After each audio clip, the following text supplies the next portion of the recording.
반갑습니다. 이사야 63장 오늘 보도록 하겠습니다. 이사야 63장.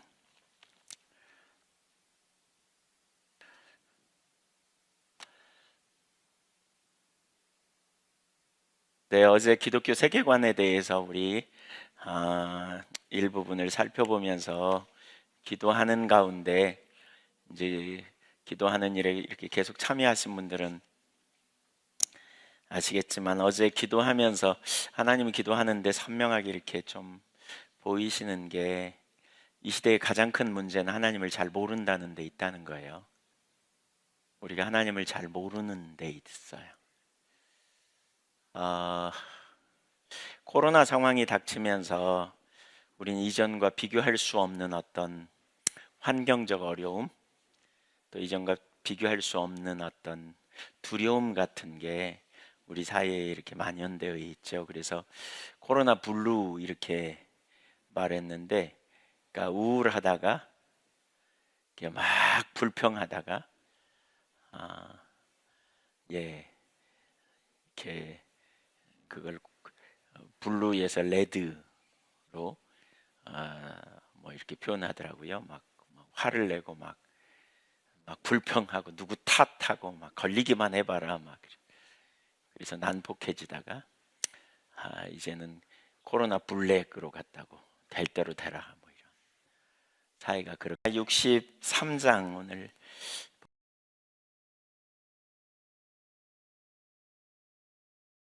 반갑습니다. 이사야 63장 오늘 보도록 하겠습니다. 이사야 63장.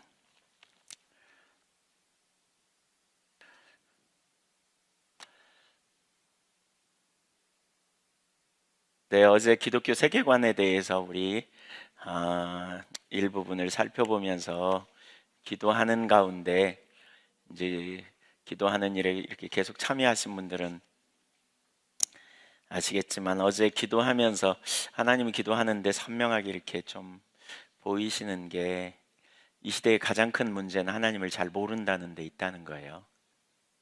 우리가 하나님을 잘 모르는 데 있어요.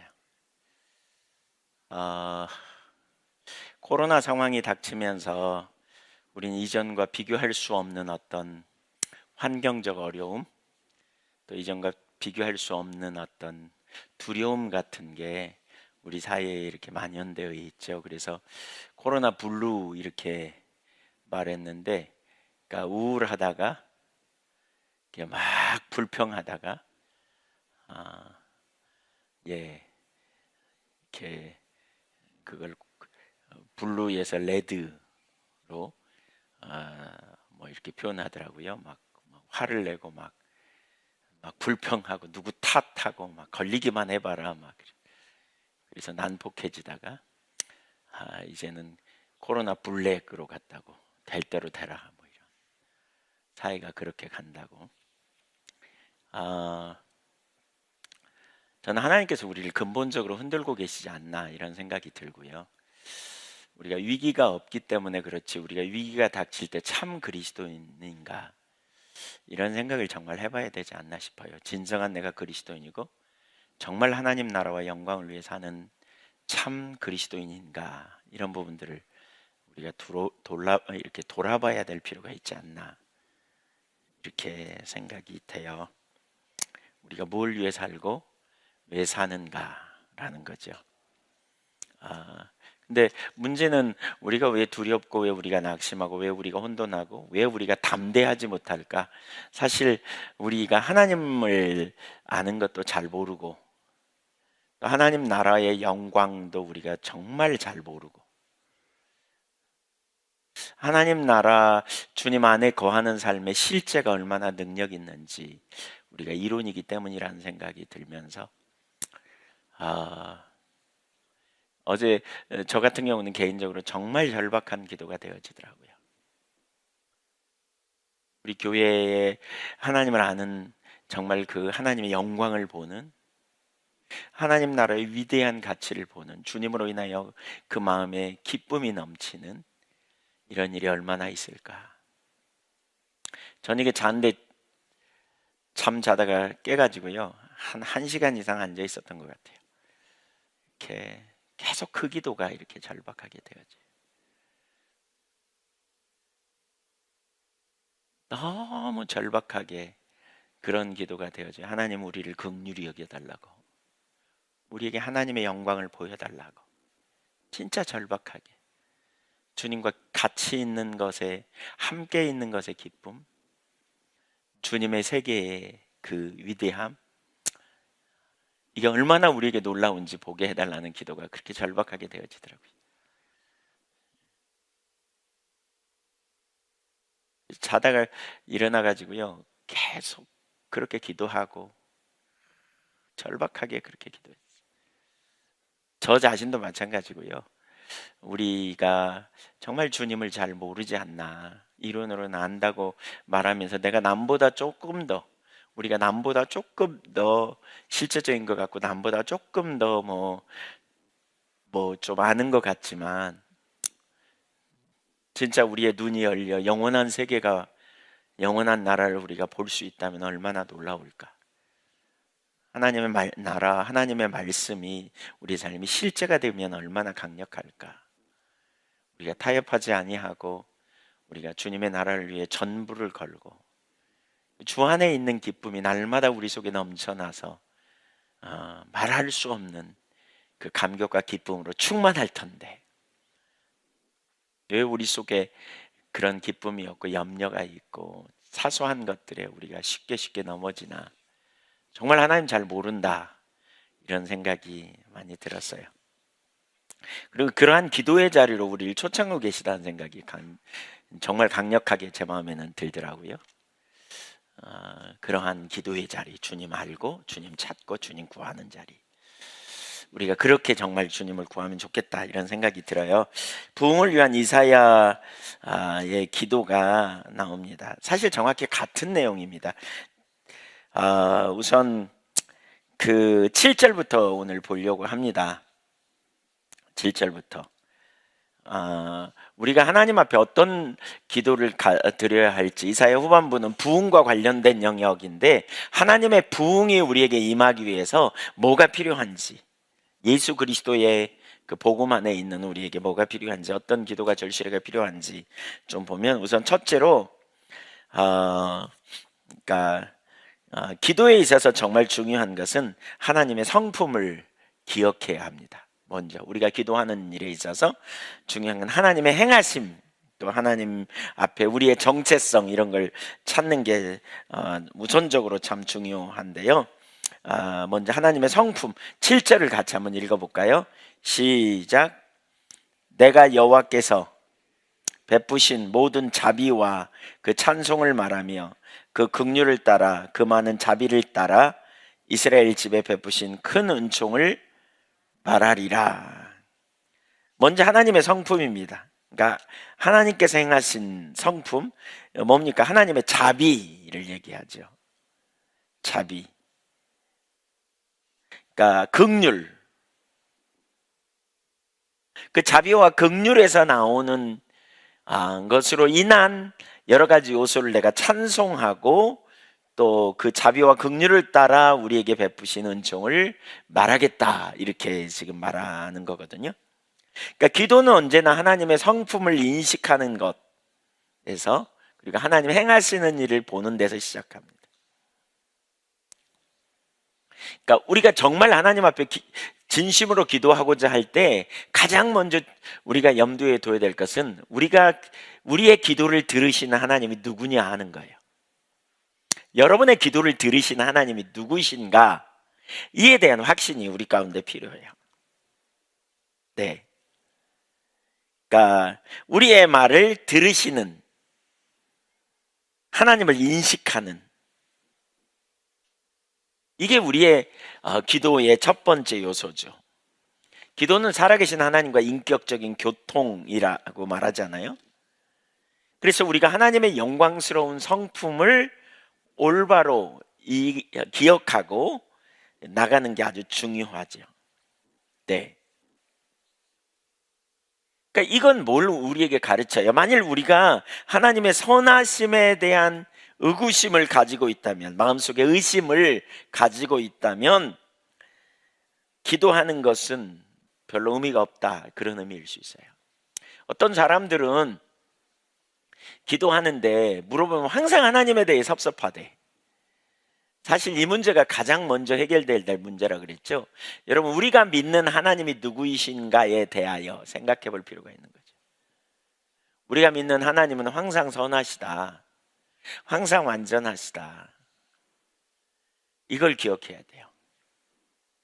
하나님에 대해서 마음으로 조금이라도 불편한 마음, 섭섭한 마음이 있다면 여러분, 우리는 하나님께 기도하기 전에 바로 그 문제를 해결해야 돼요.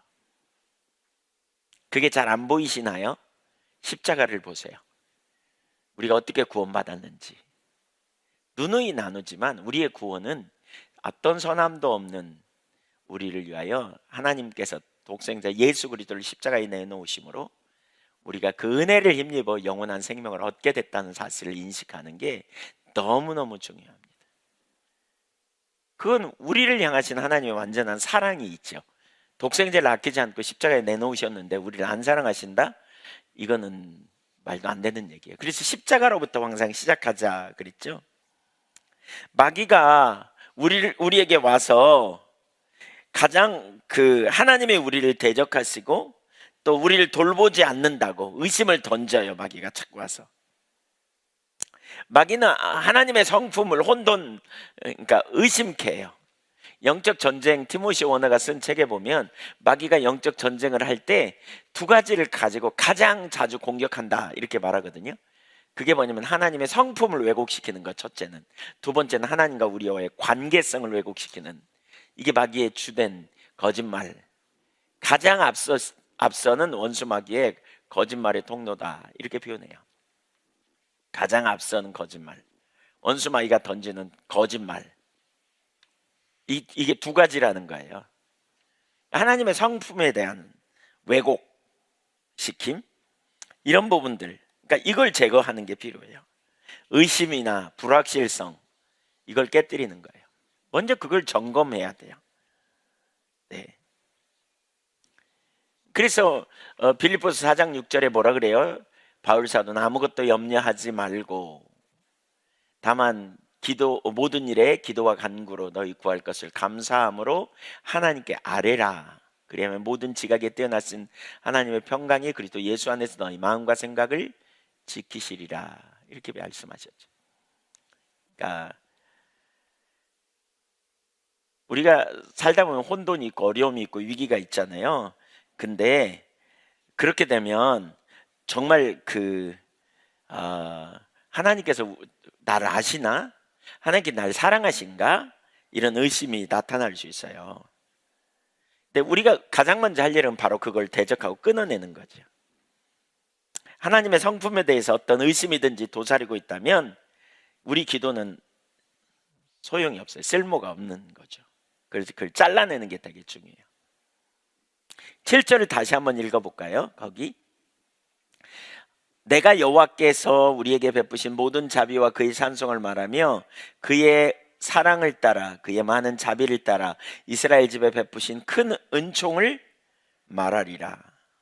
내가 하나님께서 우리에게 베푸신 큰 은총을 말하겠다. 하나님 베푸신 큰 은총, 이게 우리 그러니까 기도하기 전에 우리가 할 일이죠. 그게 뭐예요? 경배예요. 주님을 높이는 거죠. 그렇죠? 주님을 송축하는 거예요. 하나님 행하신 일로 인하여 우리가 감사하는, 하나님 이루신 일로 인하여 감사하는. 왜 기도하면서 그러잖아요. 하나님 감사합니다. 우리에게 베푸신 사랑, 은혜, 긍휼 너무 감사합니다. 하나님의 행하심 너무 놀랍고 소중합니다. 거기에 우리의 초점을 두는 거죠. 믿음으로 우리가 주님 앞에 나아가는.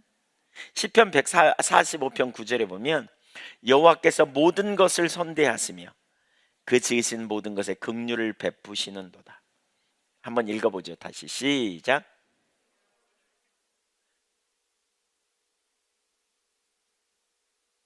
네, 영원히 불변하는, 영원히 긍휼하시고 영원히 선하신 그 하나님이심을 이렇게 우리가 믿음으로 시작하는 자리에 가야 돼요. 믿음. 내가 기도하는 가운데 기도를 들으신 하나님이 누구인지, 이걸 이사야 여기에서 말하고 있죠. 마음과 생각 속에 조금이라도 불편한 게 있거나 부정적인 생각이 있다면 끊어내는 거예요. 기도하는 걸 멈춰야 돼요. 다른 기도, 그런 상태로 다른 기도하면 안 돼요. 멈춰야 돼요. 하나님께서 우리를 대적하거나 불공평하다고 느낀다면 멈춰야 돼요.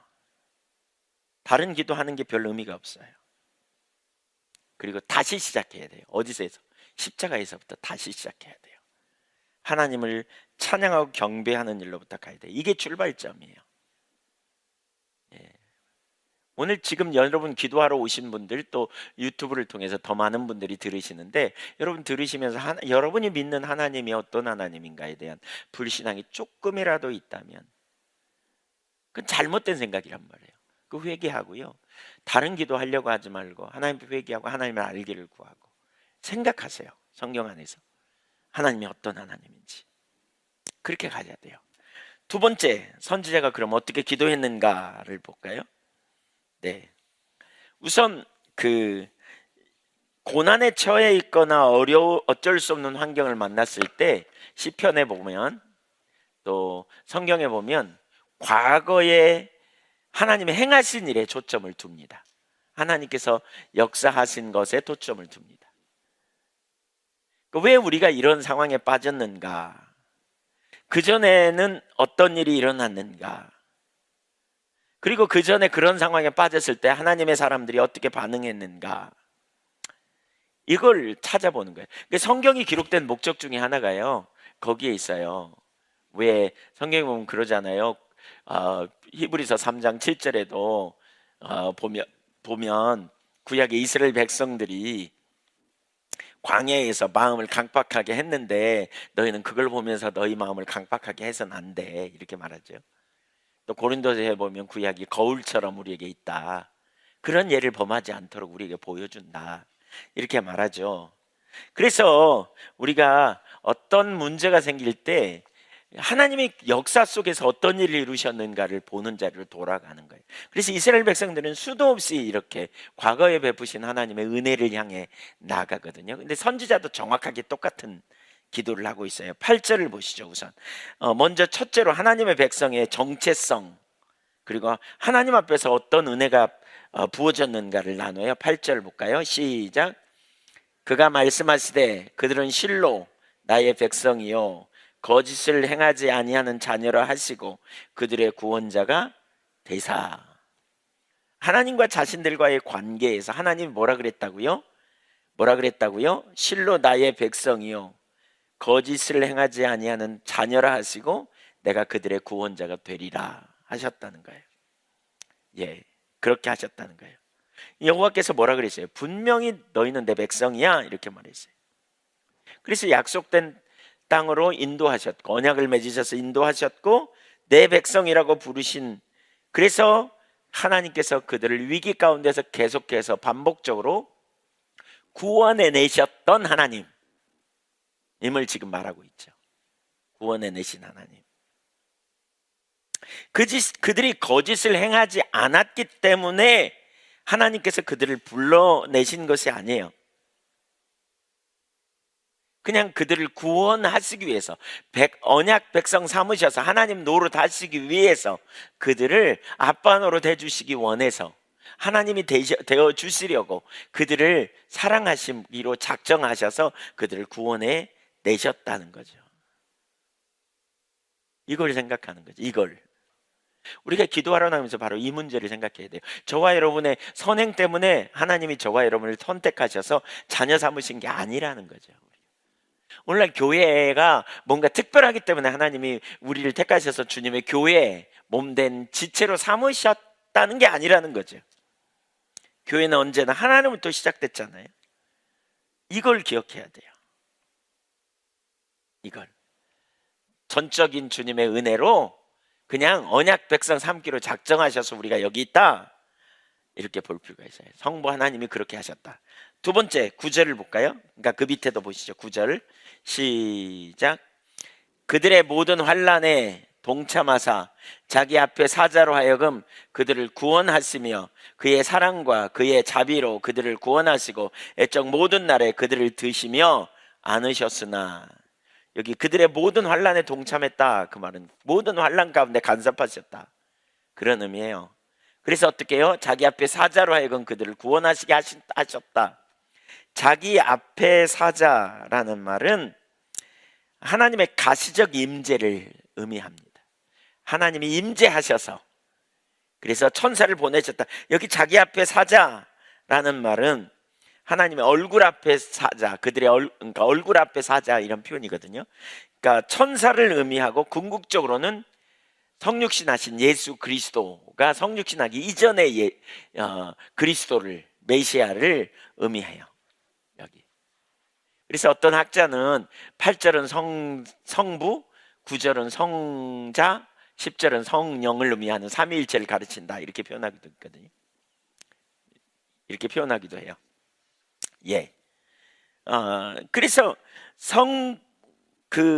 성자 예수님이 사자로 오셔서 구원하셨다. 그러면서 그의 사랑과 그의 자비로 그들을 구원하시고 옛적 모든 날에 그들을 드시며 안으셨다, 이렇게 표현하잖아요. 옛적 모든 날에 그들을 구원하시고 안으셨다. 여기 보세요. 옛적 모든 날에 그들을 드시고 안으셨다. 드시고 안으셨다, 이건 뭘 가르쳐요? 언약 백성을 향한 친밀한 관심. 이게 하나님의 마음이죠. 왜요? 이스라엘 백성들이 잘해서요? 아니에요. 은혜예요. 이게 은혜, 자비와 긍휼, 하나님의 성품 때문에, 그리고 우리를 사랑하신 사랑 때문에 그냥 안아주셨다는 거예요. 예, 안아주셨어요. 그래서 자비와 사랑으로 구원하시고 모든 날에 안아주셨다, 그거예요. 신명기 32장 9절 이하를 보면 이런 표현이 있거든요. 한번 읽어볼까요? 그 9절, 특별히 11절까지. 여호와의 분깃은 자기 백성이라 야곱은 그가 택하신 기업이로다. 여호와께서 그를 황무지에서 짐승이 부르짖는 광야에서 만나시고 호위하시고 보호하시며 자기의 눈동자같이 지키셨도다. 11절. 마치 독수리가 자기의 보금자리를 어지럽게 하며 자기의 날개 위에 새끼 위에 너풀거리며 그의 날개를 펴서 새끼를 받으며 그의 날개 위에 그것을 덮는 것 같이. 이게 하나님의 사랑, 하나님의 마음. 이사야 46장 4절에도 보면 그런 표현이 있어요. 보세요. 46. 너희가 노년에 이르기까지 내가 그리하겠고 백발이 되기까지 내가 너희를 품을 것이라. 내가 지었은즉 내가 업을 것이요 내가 품고 구하여 내리라. 언제까지요? 노년에 이르기까지, 백발이 되기까지 내가 너희를 품을 거야. 이사야 46장 4절. 예. 예. 그리고 구해낼 거라는 거죠. 이게 하나님의 사랑이에요. 하나님의 마음. 네, 이걸 지금 기억해내는 거예요. 선지자가 기도하면서. 이게 하나님의 마음이죠. 하나님 이렇게 우리를 인도해 내셨죠. 하나님 이렇게 우리를 구원해 내셨죠. 그 자비와 사랑으로 안으시고 드시고 안으셨잖아요. 하나님 그렇게 우리를 인도해 내셨잖아요. 이렇게 그 하나님, 우리는 이 모든 것보다 더한 놀라운 사랑이 있어요. 십자가의 사랑이에요. 죄인된 나를 살리신, 허물과죄로 죽었던 나를 구원하신 하나님의 놀라운 위대하신 자비와 긍휼의 사랑이 우리에게 있죠. 우리가 양같이 제갈 길로 가고 말로 할 수 없을 만큼 심각한 상황에 놓여 있는 우리의 상태를 주님이 아시고 은혜를 부어주셔서 우리를 구원해내신 그 놀라운 대속의 은혜와 사랑이 우리 가운데 있잖아요. 우리가 그 은혜로 구원받은 거죠. 이게 하나님의 백성의 정체성과 하나님이 주신 은혜예요. 그 은혜로 우리가 구원받았어요. 바로 이걸 가지고 기도하는 거예요. 하나님 행하신 일. 8절 9절에.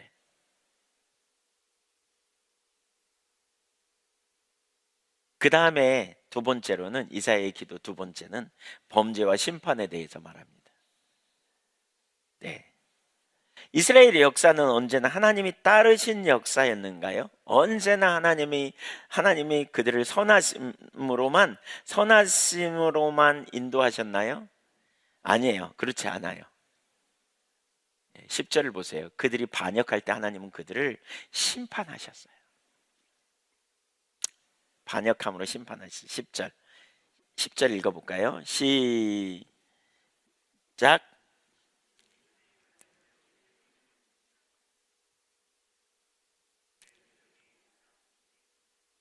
그들이 반역했다는 거죠. 그러니까 우리말 성경에는 안 나와 있어요. 와우라는 히브리어인데 그러나라고 번역하고 있어요. 그러나 반전이 일어나는 거죠. 앞에와 하나님이 이렇게 놀라운 사랑과 자비를 가졌지만 그러나 우리 민족이 범죄했다는 거예요. 그러나 우리가 범죄했다. 그들이 반역했다. 누가요? 우리 조상들이 반역했다 그 말입니다. 이스라엘 지금 이사야 선지자가 그 조상들이 반역하여 주의 성령을 근심케 하였으므로 그가 돌이켜 그들의 대적이 되사, 이게 하나님이 돌이켜 대적이 되셔서 친히 그들을 치셨다 이렇게 표현합니다. 여러분, 하나님이 함께 한번 생각해 보세요. 출애굽할 때 이스라엘 백성들이 애굽에서 출애굽할 때 하나님이 그들을 친히 인도하셔서 애굽으로 시내산으로 인도하시고 거기 언약을 맺으시잖아요.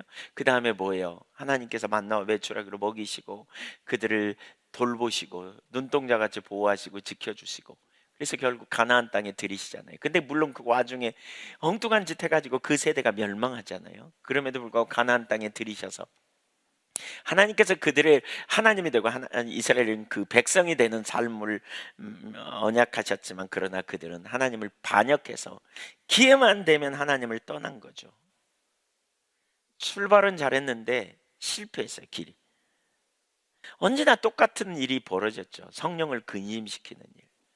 성령을 근심시키는 게 뭐예요? 에베소 4장 30절에 성령을 근심시키는 일을 하지 말라, 성령을 근심케 하지 말라 그랬죠. 뭐가 근심이에요? 하나님을 잊어버리는 거예요. 하나님 떠나는 거예요. 마음으로 말씀을 순종하지 않는 거예요. 제 갈 길로 가는 거예요. 자기 중심으로 가는 거예요. 이렇게 지금 헤매는 자리로 가는 것이고 성령을 근심케 하는 거고요.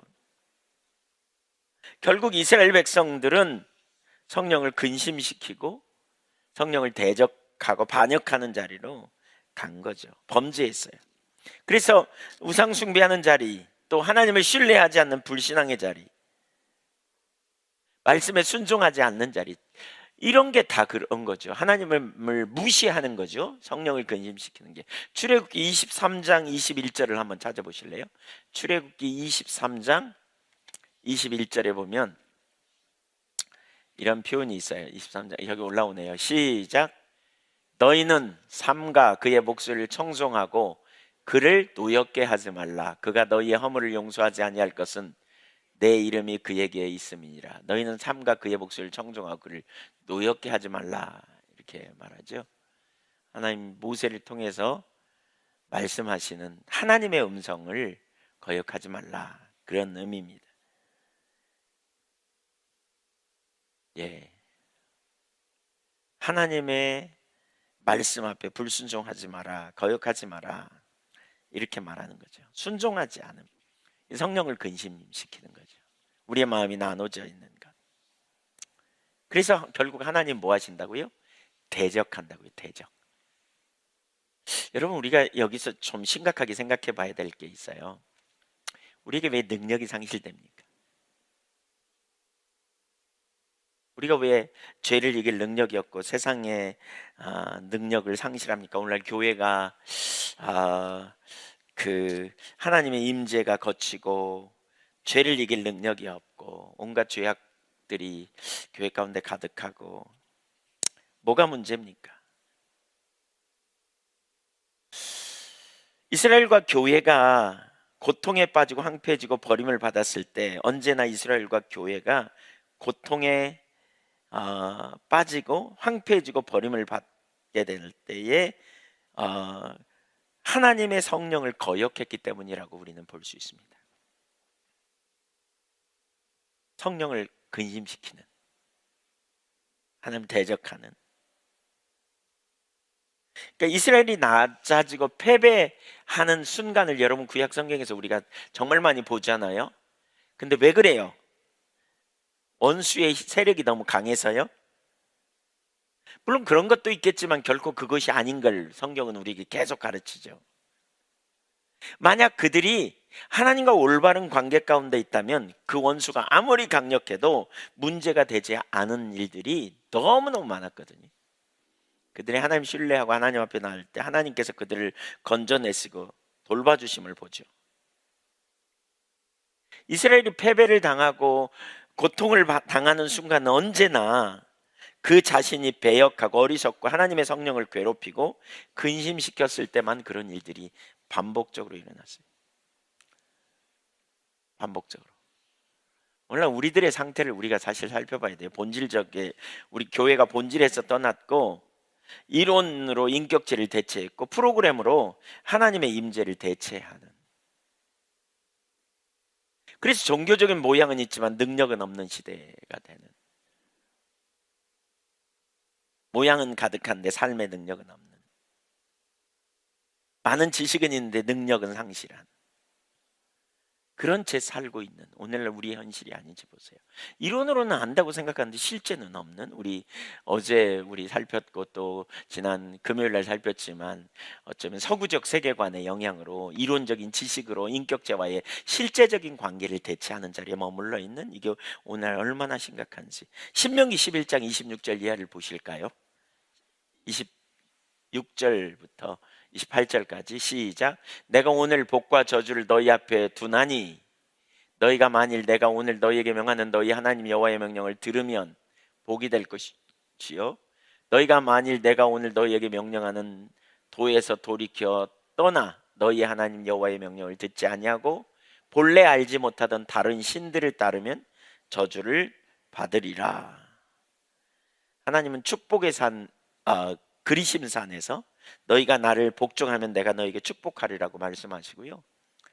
저주의 산 에발산에서 너희가 나를 복종하지 않으면 내가 너희를 저주하리라고 말씀하셨어요. 네. 비록 하나님의 백성이라도 하나님은 저주하셨다니까요. 축복뿐만이 아니라 대적하여 싸우셨다는 것을 알게 되었습니다. 원수를 일으키셨고요. 왜요? 자기 백성을 징계하기 위해서. 당신의 백성을 징계하기 위해서 바벨론 군대를 일으키셨잖아요. 그래서 심판을 받고 징계를 경험하는 놀라운 일들이 일어났잖아요. 그래서 교회를 또한 마찬가지로 낮추시는 일도 일어날 수 있다는 거죠. 그래서 마틴 로이 존스 목사님은 이렇게 표현해요. 교회가 아직도 경비한 상태에 있지 않습니다. 자기 자신이 당하는 고통의 원인이 아직도 바로 자기라는 것을 인식하지 못하고 있습니다. 남 탓 여기는 게 남 탓. 마치 하나님이 능력이 없는 것처럼 얘기하기도 하고. 그러니까 회개가 안 되는 거죠. 중심에 돌이키는 일이 안 되는 거예요. 그러므로 하나님께서 교회를 대적하는 원수들을 일으키시는데 언제나 그렇게 하셨고 계속해서 그렇게 하시는 일이 있다는 걸 우리가 염두에 둬야 돼요. 왜 우리가 이런 상태에 있는지 사실 여러분 오늘날 교회 가운데 뭐가 문제인지 우리가 봐야 되고요. 왜 우리가 겁쟁이가 되고 왜 우리가 능력이 없는지. 저는 어젯밤에 기도하면서 그런 생각이 많이 들었어요. 이사야 30장에서 왜 그러잖아요. 겁쟁이가 돼가지고 이것이 정론 1위로 행하라. 근데 안 가. 왜? 그렇게 갖고 되나? 말 타고 도망가야지 이럴 때는. 그랬더니 더 빠른 짐승이 와서 잡아버린다 그러잖아요. 우리가 하나님을 너무 모르고 있다는 생각. 아니 죄송해요. 여러분이 그렇다는 게 아니에요. 저부터도 정말 하나님 나라의 그 영광을 내가 너무 조금밖에 모르고 있구나. 어제 그런 생각이 많이 들었어요. 저도 너무 부분적인 것밖에 모르는구나. 바울 사도가 본 것처럼 그렇게 하나님 나라의 영광을 보았다면 우리에게 예비된 면류관을 우리가 볼 수 있다면 우리가 주 안에 있는 것의 그 기쁨, 주 안에 있는 것의 그 감격, 그것이 얼마나 놀라운 특권인지 우리가 더 많이 볼 수 있다면 이 땅에 사는 가운데 내 생명이 정말 그 영원한 세계를 바라보는 그 가치를 우리가 정말 볼 수 있다면 어떤가 이런 생각. 얄팍한 지식으로 우리가 개인적으로는 저는 지금 오늘 설교를 제가 준비하면서요, 어젯밤에 기도하게 하나님이 하셨구나 그런 생각이 들더라고요. 너무나 절박하게 기도가 되어져. 진짜 주님이 오셔야 되는데, 우리에게 영광을 나타내 주시면 좋겠는데, 진짜 하나님 하시는 크기의 일을 우리에게 나타내 주시면 좋은데, 하나님의 나라가 영광을 우리가 볼 수 있다면 얼마나 놀라울까. 더 네. 이 세상의 부귀와 명예와 비교할 수 없는 하나님 나라의 영광,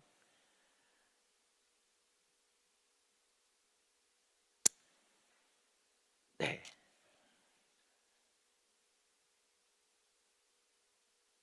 세 번째, 처지 인식하면서 돌아서는 장면을 이렇게 봅니다. 그러니까 하나님의 행하신 하나님의 성품을 기초로 기도했다면, 처음에 이렇게 불렀다면, 그 다음에 뭐예요? 하나님이 행하신 일, 그리스도 안에서 하나님 안에서의, 그러니까 그 하나님 백성의 정체성이 뭐고 하나님 베푸신 은혜가 뭔지, 그런데 반역해서 임재가 거치고 능력을 상실한 상태, 그 상태를 지금 인식하는 거예요. 정확하게 인식하는 거예요. 처지인식. 11절 이하를 볼까요? 11절 이하 읽어보죠. 백성이 옛적 모세의 때를 기억하여 이르되, 백성과 양떼의 목자를 바다에서 올라오게 하신 이가 이제 어디 계시냐? 그들 가운데 성령을 두신 이가 이제 어디 계시냐? 그의 영광의 팔이 모세의 오른손을 이끄시며 그의 이름을 영원하게 하려 하사 그들 앞에서 물을 갈라지게 하시고 그들을 기품으로 인도하시되 광야에 있는 말같이 넘어지게 하시니가 이제 어디 계시냐? 여호와의 영이 그들을 골짜기로 내려가는 가축같이 편히 쉬게 하셨도다. 주께서 이와 같이 주의 백성을 인도하사 이름을 영화롭게 하셨나이다 하였느니라. 이런 과거의 능력의 역사가 어딨냐 지금? 과거에 홍해를 갈라지게 하신 하나님의 능력이 어딨냐 지금? 과거에 모세를 통해서 이스라엘 민족을 구원해내신 하나님의 역사가 지금 우리에게 어디 있느냐 지금? 지금 그걸 얘기하는 거예요. 그걸. 왜 그런 능력이 오늘날에는 우리에게 사라졌냐? 하나님 마치 돌아가신 것처럼 여기는. 실제적인 삶의 능력은 안 나타나는, 하나님의 백성들이 포로로 잡혀가 고통 가운데 있는데 하나님의 능력이 상실된 상태로 있는, 이걸 가지고 하나님 앞에 지금 기도하고 나가는 거예요. 임재가 거치고 능력이 상실하고 죄를 이길 능력이 없고, 입술로는 하나님 능력이라 그러지만 오늘날 교회도 마찬가지죠. 실제로는 하나님에 대한 기대감도 없고 하나님 행하실 것에 대한 그 열망도 없고, 말씀이 선포되되 그 말씀 앞에 삶이 전환되고 변화되고 새로워지는 놀라운 전환되는 일들이 일어나 있는데 그런 역사들이 별로 없는, 그가 어디 계시냐? 어디 계시냐? 부흥이 일어나기 전에 반드시 이런 일이 있었다는 거예요. 노이존스 목사님이 쓴 부흥책에 보니까 교회가 자신을 바라보고 교회가 어떠해야 하며 교회가 어떤 존재여야 함을 스스로 상기하고, 교회가 살아계신 하나님의 백성이요 이적적인 방식으로 생성되었고 하나님께 속해 있다는 것을 상기해야 합니다. 교회가 부흥을 체험하기 전에 언제나 그러한 일이 교회에 일어났습니다. 교회는 자신을 돌아보며 교회는 회개하기 시작합니다. 하나님의 놀라운 능력의 역사가 지금 우리에게 어디 있느냐? 제가 전에 나눴죠. 오스왈드 챔버스 이야기. 오스왈드 챔버스는 젊은 나이에 나름대로 성공한 목회였다고요. 400명의 사람들 앞에서 그러니까 설교를 하고 의자에 앉으니까 마지막에 앉으면서 그랬대잖아요. 나는 초대교회에 행하셨던 하나님의 능력의 역사가 지금 우리 가운데 어디 있냐고. 그 하나님만 하셨던 놀라운 일들이 지금 우리에게 어디 있냐고. 홍해를 가르셨던 하나님의 역사가 지금 우리에게 어디 있냐고. 없지 않냐고. 나는 이것이 우리가 믿는 기독교의 전부라면 난 지금 그만 믿을까 생각한다. 그랬더니 사회 보는 분이 나와서 그러더라는 거예요. 저렇게 훌륭한 목사님이 저 얘기를 하는 것은 본인의 얘기가 아니라 우리 들으라고, 우리가 각성하자고 이렇게 얘기하니까 자리를 박차고 일어나서 그러더라는 거예요. 여러분, 아닙니다. 이건 제 얘기입니다. 저는 지난 4년 동안 지옥 같은 생활을 살았습니다. 변화되지 않는 제 모습, 능력이 없이 사는 제 모습 때문에 제가 지옥 같은 삶을 살았습니다. 그리고 앉았대요. 분위기가 썰렁했겠죠. 근데 그날 오스왈드 챔버스가 이런 고백을 하고 난 그날 하나님께서 성령으로 강력하게 임하신 거예요. 그날 하나님의 성령께서 강력하게 능력으로 임하신 거예요. 그래서 그날 이후에 천국의 삶이 뭔지 알게 되었다. 이렇게 고백하고 있어요. 이대로는 안 된다는 절박함, 하나님의 은혜가 우리에게 얼마나 절실하게 필요한지. 그들은 자신들의 그 현실을 본 거죠. 자신들의 처지를 인식한 거죠. 네. 과거에 하나님의 영이 함께 하셔서 인도하시고, 하나님의 영이 함께 하셔서 보호하시고, 하나님이 돌보시며 영화롭게 하셨는데 지금 우리 상태는 뭐란 말인가, 이런 거죠. 왜 이 모양인가? 지금은 우리는 어떤 자리에 있는가? 그렇게 한 다음에 이제 네 번째로 하나님을 찾습니다. 하나님 자신을 구합니다. 15절을 읽어보겠습니다. 15절 시작. 주여 하늘에서 굽어 살피시며. 자, 여기 보세요. 주여라고 부르잖아요. 주님, 하늘에서 우리의 상황을 굽어 살피십시오. 하나님을 찾기 시작하는 거죠. 모세의 하나님, 홍해를 가르신 하나님, 그들을 인도하시고 원수들을 이기게 하시고 바다를 가르시고 약속된 땅으로 인도하셨던 그 하나님은 어디 계시냐는 거예요. 부흥을 위해 가장 근본적으로는 하나님을 향해 가야 돼요. 여러분, 우리 인생의 문제, 여러분 우리 인생의 상황, 우리 인생의 어떤 형편, 누구 탓 아무 의미 없어요. 하나님께 돌아가야 돼요. 본질적으로. 환경을 어떻게 좀 바꾸면 뭐가 될까, 뭔가 좀 누가 좀 도와주면 어떻게 될까, 의미 없어요. 하나님 안 하시는 거예요. 하나님께 돌아가야 돼요. 하나님이 우리를 보시면, 하나님이 우리와 함께 하시면 돼요. 근본적으로 우리는 하나님을 향해 나가야 돼요. 하나님의 임재를 갈망하고, 하나님이 하늘에서 살펴보시고 우리의 처지를 보시고 다시 긍휼을 베푸시고 다시 자비의 손길로 우리를 건져내시도록 사모하고 나가는 게 관건이에요. 사람은 도구에 불과해요, 여러분. 사람이 우리를 돕고 안 돕고의 문제가 아니에요. 돈 많으니까 내가 이렇게 하면 저 사람이 날 도와주겠다, 이렇게 우리가 생각할 수 있죠. 그렇지 않아요, 여러분. 하나님이 하셔야 역사가 일어나요. 하나님이 일해 가셔야.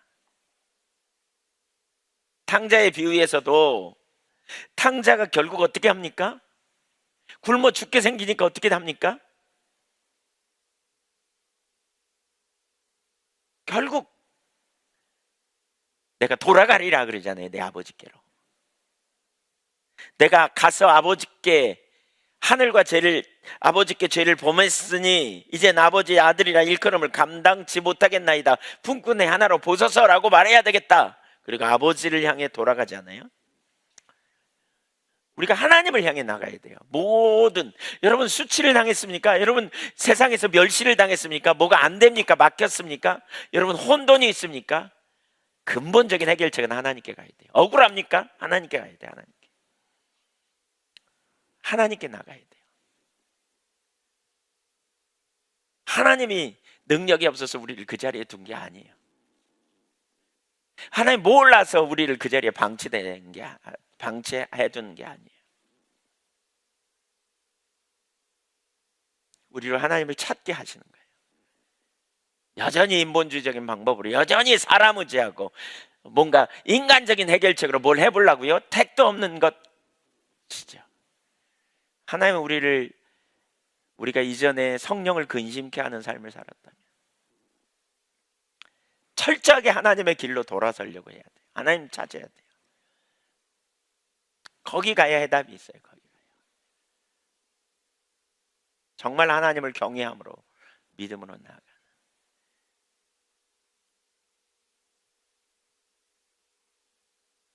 생사화복이 주님 손에 있으며 우리를 주관하시는 분이시잖아요. 그래서 지금 선지자는 하나님을 향해 나가는 거예요.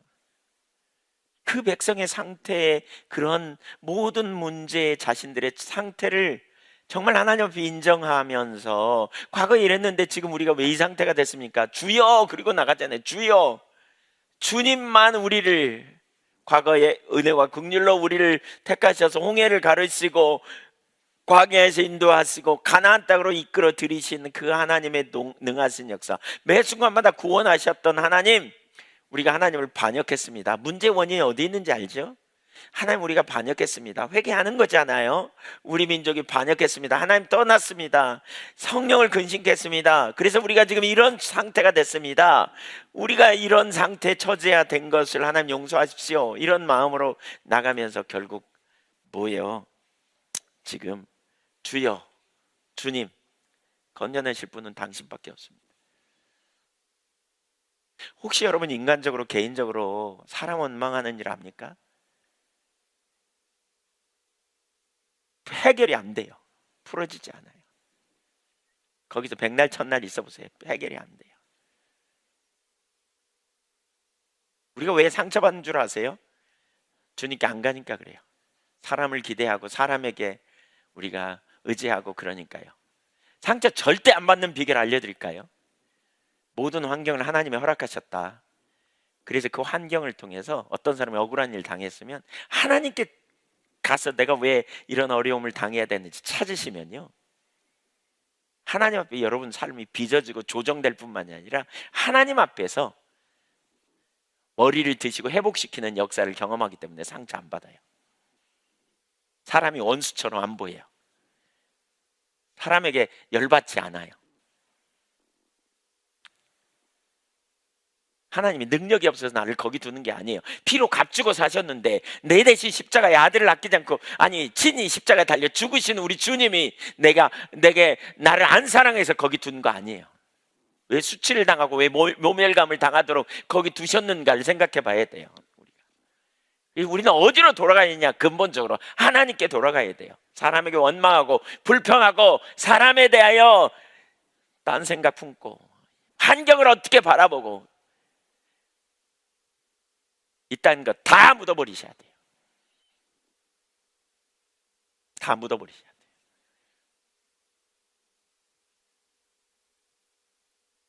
근본적으로 하나님 앞에 서야 돼요.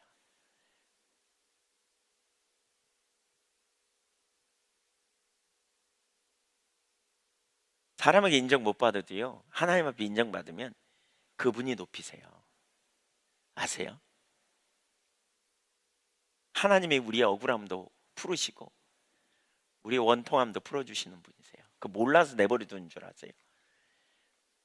우리가 근본적으로 어디로 가야 되는지 보세요. 그게 하나님을 신뢰하는 하나님 백성의 삶이죠. 하나님이 나의 상급이고 하나님이 나의 보호사고 변호사고 하나님을 향해 나가는, 하나님께 나가는 거예요. 하나님 여호와는 보라, 여호와는 나의 구원이시라. 그게 그 말이에요. 여호와가 구원이라니까. 여호와가 나의 구원이지요. 사람이 아니에요. 인본주의적인 어떤 방법이 아니에요. 우리의 먹거리 마실거리 필요를 채우는 분도 하나님이세요.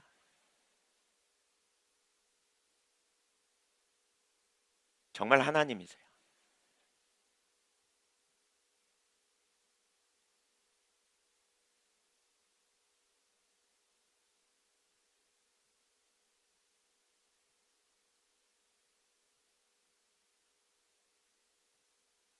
오늘 제가 식사하면서 어떤 선교사님들하고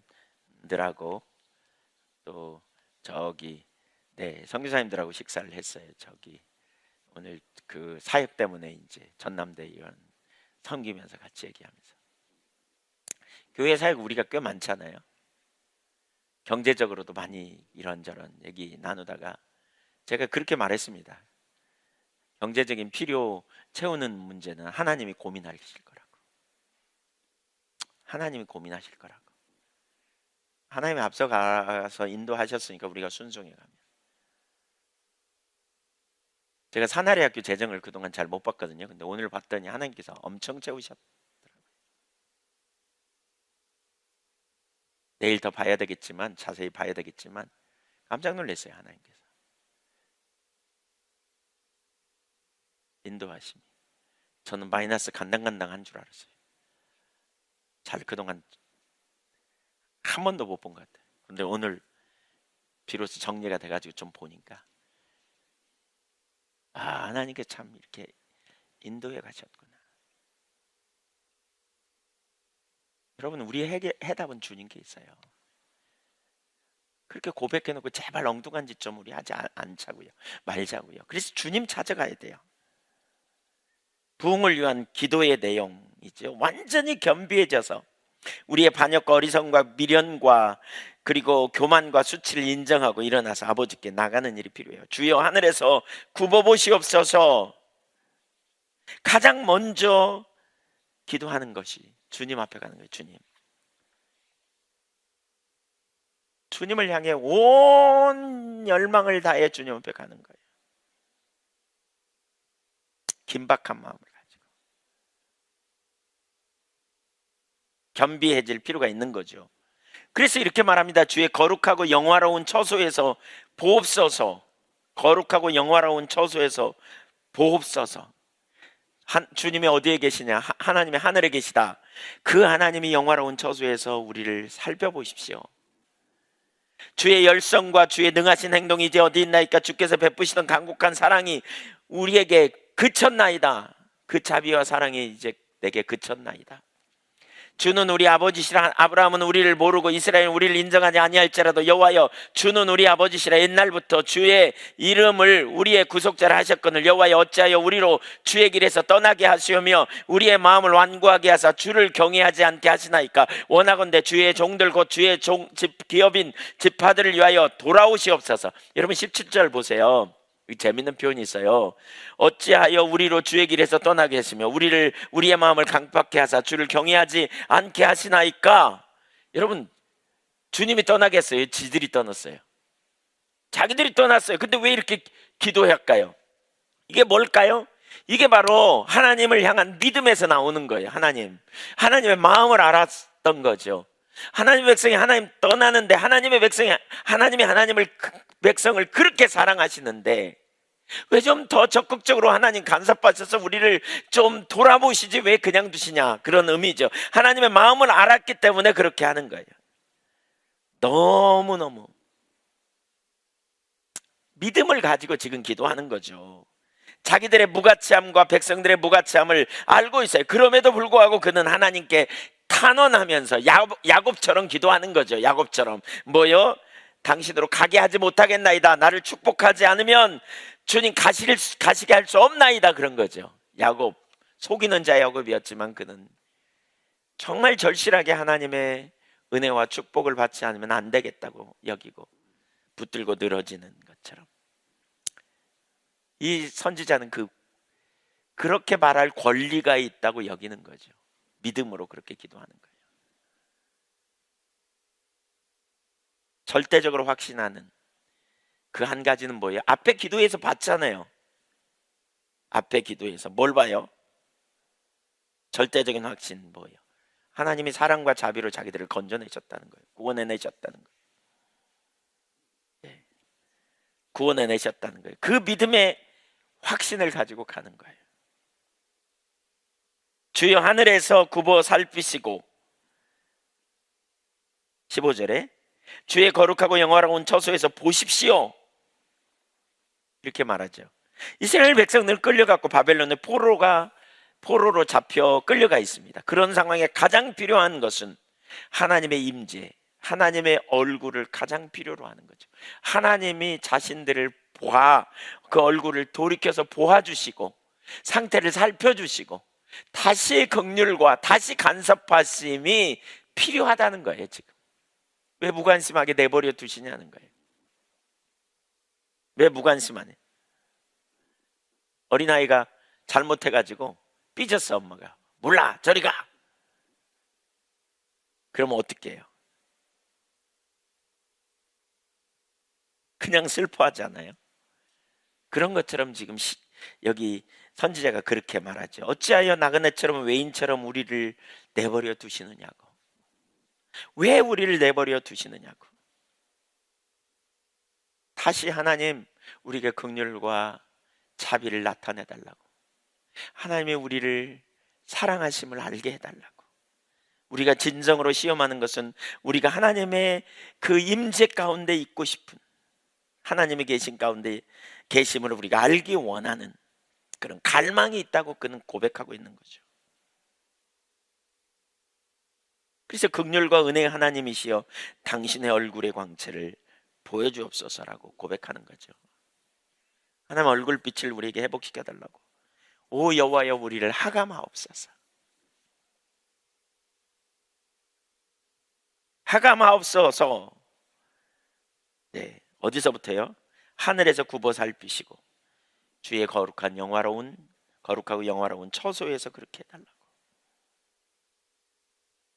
하늘에서 굽어 보십시오.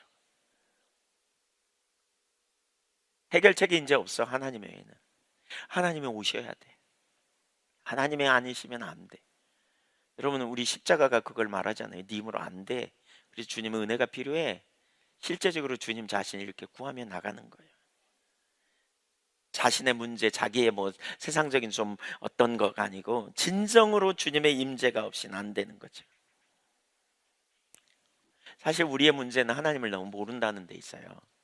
하나님의 마음도 모르고요. 여기에 정말 심각한 거 있죠. 네.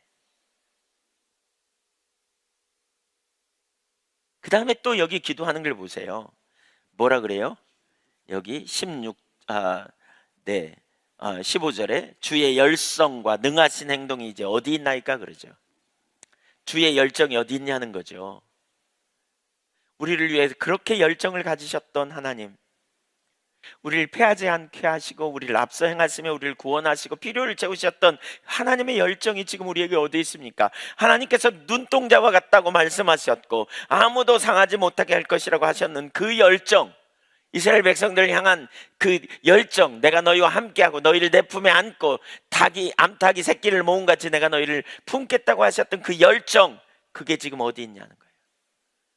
그 열정을 회복시켜 달라고.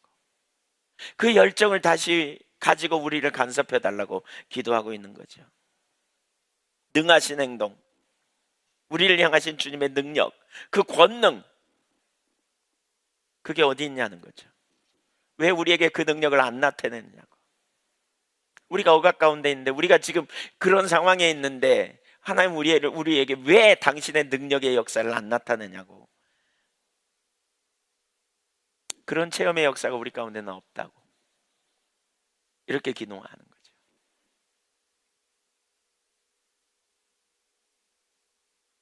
그러면서 우리를 어찌하여 주의 길에서 떠나게 하시며 17절에 주의 마음을 강팍케 하사 주를 경외하지 않게 하시나이까.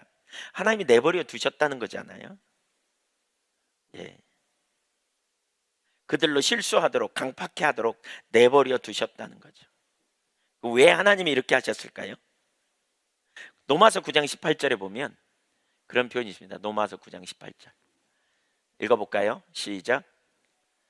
그런즉 하나님께서 하고자 하시는 자를 긍휼히 여기시고 하고자 하시는 자를 강팍케 하시느니라. 하나님이 그렇게 하셨다는 거죠. 당신의 뜻대로 그렇게 하셨다는 거예요. 그래서 우리가 할 일은 뭐예요? 우리가 어떻게 할 수 있는 게 아니고 우리가 할 일은요, 하나님을 향해 나가는 거예요. 나가는 거예요. 어떻게 해요? 우리가 범죄함으로 말미암아, 사실 우리는 원래 그런 자리에 있지만 은혜로 구원해 놓으셨는데 그럼에도 불구하고 사랑받고 나서 은혜 구원받은 이후에도 여전히 그 자리로 돌아감으로 말미암아 하나님께서 우리를 그 자리에 다시 두셨다, 지금 이렇게 표현하는 거잖아요. 그러나 그럼에도 불구하고 그렇게 나갈 수 있는 근거가 있어요. 그게 뭐냐? 16절 보세요. 16절 한번 읽어볼까요? 시작. 주는 우리 아버지시라. 아브라함은 우리를 모르고 이스라엘은 우리를 인정하지 아니할지라도 여호와여 주는 우리의 아버지시라. 옛적부터 주의 이름을 우리의 구속자라 하셨거늘. 이거예요. 주는 우리의 아버지시라. 우리 조상 아브라함은 우리를 모르고 이스라엘은 우리를 인정하지 않아. 우리가 하나님 떠났다고 인정하지 않아. 그럴지라도 옛적부터 주는 우리의 아버지시라. 우리의 구속자시다. 유일한 근거가 뭐예요? 주님이 우리 아빠 노릇 해주시는 분이시다. 이게 우리가 기도할 근거예요. 창조 전부터 계획하셨고 그 자녀로 삼아주셨고, 이게 하나님께 나갈 유일한 근거라는 거죠. 유일한 근거. 여러분, 우리가 사실 개인적으로도 저 자신을 봐도 그래요. 진짜 하나님 앞에 나갈 근거가 없어요. 근데 십자가의 보혈의 공로로 주님의 은혜로 우리가 나가는 거죠. 이제 뭐 저의 행위를 보면서 제가 주님의 보좌 앞에 못 나간다 이런 일은 안 합니다. 왜냐하면 그 단계는 넘어선 것 같아요. 저 같은 경우 죄책감이 안 눌린단 말이죠. 죄의식은 같지만 애통의 함으로 회개하고 주님의 보좌 앞에 나간다는 거예요. 진짜 어떤 근거도 없는 걸 아는 거죠. 그러나 결국 주님이 오셔야 된다. 주님께 보좌 앞에 나가는데 어렵지 않아요. 하나님이 나의 아빠 되심을 아니까. 그리고 그 아버지 앞에 나가 은혜를 구하는 자리로 가는 거죠. 바로 그렇게 우리가 하나님께 나갈 수 있는 근거가 있다는 거죠. 그러니까 선지자 시대나 갈대아 사람들이나 그보다 앞선 시기의 애굽 사람들이 하나님과 어떤 관계도 맺고 있지 않지요. 원수들이 주님의 백성들을 짓밟았고, 그럼에도 불구하고 우리는 하나님의 백성인데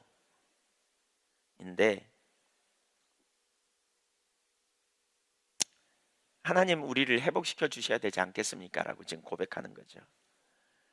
겸손함과 확신과 담대함을 가지고 기도로 하나님 앞에 나가는 거죠. 오 주여, 주님 우리를 이대로 내버려 두지 마십시오. 그들은 당신의 백성들이 아닙니다. 그토록 번성하도록 허락하신 이 사람들은 아닙니다. 그들은 하나님을 모독하는 자들이었고 그들은 우리뿐만 아니라 하나님의 원수들입니다. 오 하나님, 그들을 통해서 왜 우리를 짓밟도록 내버려 두십니까? 이렇게 고백하는 우리는 당신의 백성입니다. 우리를 긍휼히 여겨 주십시오. 이렇게 고백하고 나가는 거죠. 내버려 두지 말라고.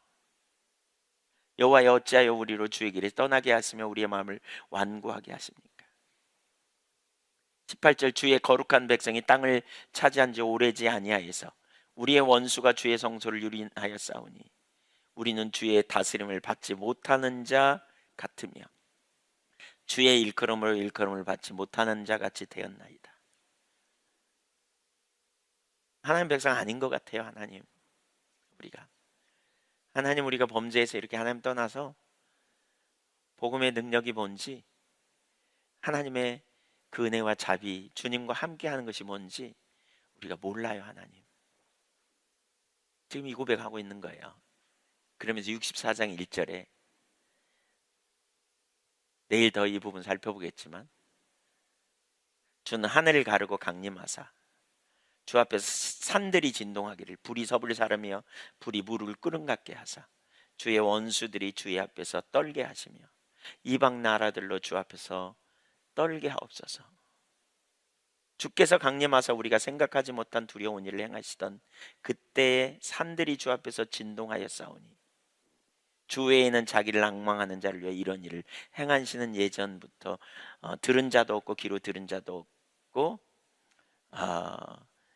눈으로 본 자도 없었나이다. 이렇게 기도합니다. 하늘을 가르고 강림하사 하나님 임하여 주세요. 하나님 임하여 주세요. 이게 부흥을 위한 기도예요. 저희가 죽청교회에 있을 때 이 기도했습니다. 이 기도. 도저히 소망이 없었습니다. 근데 이런 기도를 하게 시켰던 것 같아요, 하나님께서. 사실 우리가 기도해서 하나님이 부흥을 보내신 건 아닌 것 같고요. 아니, 모르겠어요. 근데 어쨌든 이런 기도를 하게 하셨어요.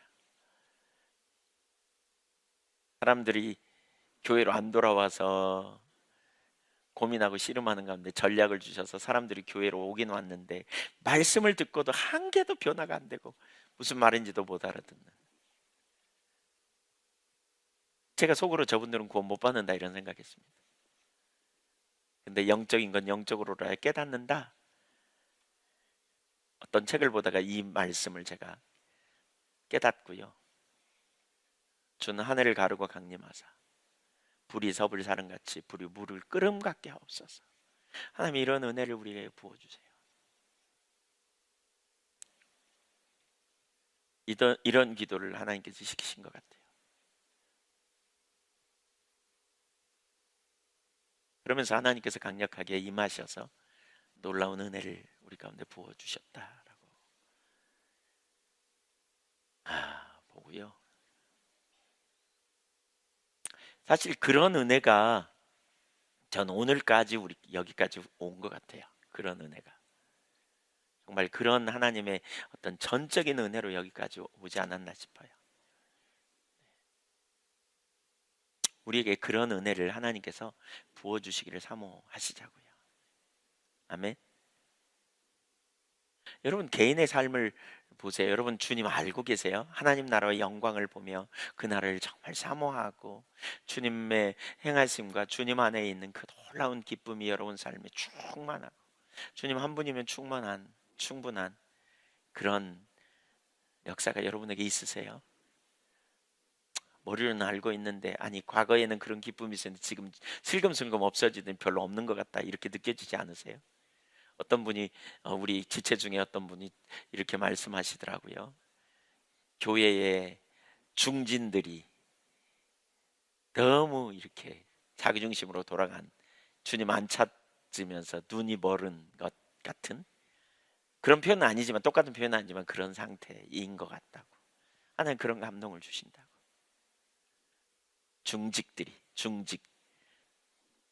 중직이라는 말은 제가 잘 안 쓰는 말이지만 교회에 오래되고 코로나 시대를 맞으면서 교회 잘 못 나오고 그냥 인터넷으로 예배드리고 그냥 이렇게 하면서 우리가 중요한 걸 놓치고 있지 않나 싶어요.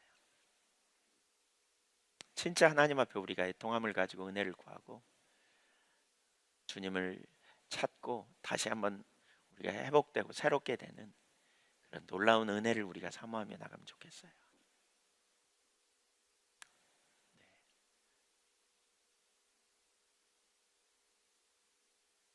같이 우리 찬양할까요? 중보기도 하나님 임재로 우리 가운데 회복시켜 달라고 우리가 구하면 좋겠고요.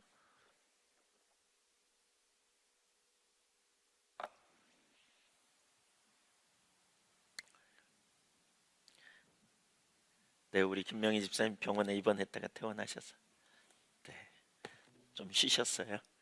네, 무슨 찬양할까요? 예, 다시 한번 부흥을 주셔서 찬양하죠. 몇 장이죠? 추가 139번입니다.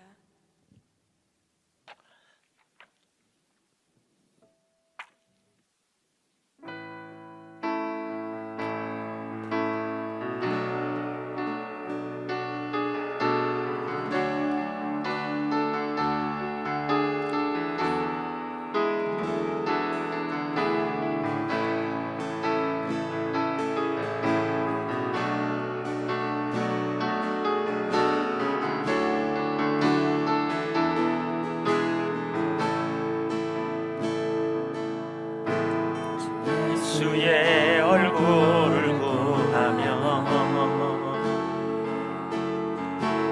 예하는 세대 일어나 주 위에 살며 주 위에 죽으니 이것 것이 우리의 부르심. 살기 위해 주 따르지 않고 죽기 위해 주를 따르며 내 가진 것 모두 주를 위해 드리리. 주님의 일 행하시옵소서. 다시 한번 부을 주소서. 주의 나라가 이 땅에 다시 세워지는 그 영광을 우리 보게 하소서. 주 예수의 영광을 다시 한번 부을 주소서.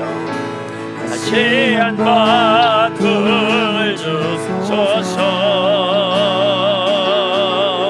주의 나라가 이 땅에 다시 세워지는 그 영광을 우리 보게 하소서. 주 예수의 영광을.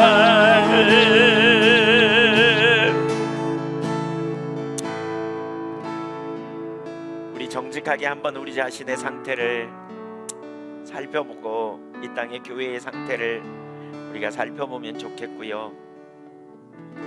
하나님의 영광의 임재가 우리 가운데 강력하게 임하시고 자비와 긍휼, 하나님만 하실 크기의 역사들이 우리 가운데 다시 강한 능력으로 임하시도록 우리가 사모하며 나가면 좋겠습니다.